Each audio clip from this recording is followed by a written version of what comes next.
తిరుమల తిరుపతి దేవస్థానం విషయంలో ఎంవీఆర్ శాస్త్రి గారు ఆంధ్రభూమి మాజీ చీఫ్ ఎడిటర్ ఒక సంచలనాత్మకమైనటువంటి విషయాన్ని ఫోకస్ చేశారు సోషల్ మీడియాలో. అది నిజమా కాదా అన్నటువంటి సమాధానం చెప్పాల్సినటువంటి బాధ్యత తిరుమల తిరుపతి దేవస్థానం ఈవో చైర్మన్ల మీద ఉంది. ఎందుకు ఉంది అంటే తిరుమల తిరుపతి దేవస్థానం అనేది ప్రజల విశ్వాసాలతో ముడిపడి ఉన్నది. వెంకటేశ్వర స్వామి ప్రజల విశ్వాసాలతో ముడిపడి ఉన్నటువంటి అంశం.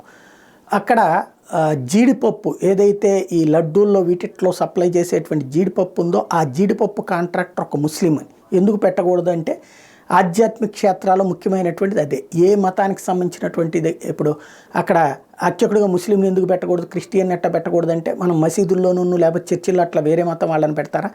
అది ఆయా యాక్టివిటీస్కి సంబంధించింది. హిందూ ధార్మిక క్షేత్రం హిందూ ధార్మిక అంశాలతో ముడిపడి ఉంది. ప్రతి దాంట్లో కూడా ఖచ్చితంగా హిందూ అయి ఉండాలి అని మెన్షన్ చేసి తీరాలి. చెయ్యకపోతే అధికార యంత్రాంగాన్ని తప్పు.